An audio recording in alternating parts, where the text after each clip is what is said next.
యేసుక్రీస్తు పరిశుద్ధమైన నామములో మరొకసారి ఎవ్రీడే విత్ జీసస్ అనే కార్యక్రమాన్ని వీక్షిస్తున్న మా క్రైస్తవ కుటుంబాలందరికీ మా హృదయపూర్వక ధన్యవాదాలు.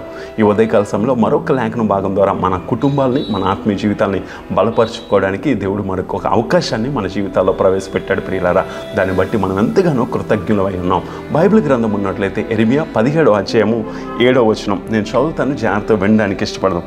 యెహోవాను నమ్ముకుని వాడు ధన్యుడు, యెహోవానికి ఆశ్రయంగా ఉండను.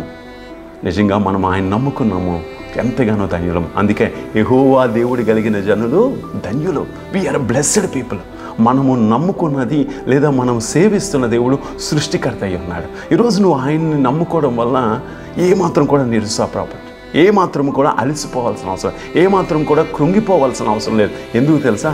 ప్రపంచంలో నువ్వు ఎవరిని నమ్ముకున్నా ఎక్కడో ఒక కోణంలో అలసిపోతావు, నిరుత్సాహము నీ జీవితంలో ప్రవేశిస్తుందేమో. కానీ యేసయ్యను నమ్ముకున్నవాడు మాత్రం ధన్యుడని దేవుని వాక్యం చెప్తుంది.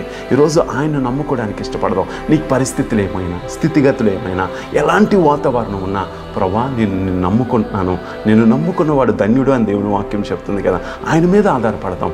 అందుకే అంటాడు కదా, అక్కడ ఇంకొక మాట నేను మీ ముందు ఉంచాలని ఆశపడతాను. యెహోవాను నమ్ముకున్నవాడు ధన్యుడు, యెహోవానికి ఆశ్రయంగా ఉంటాడట.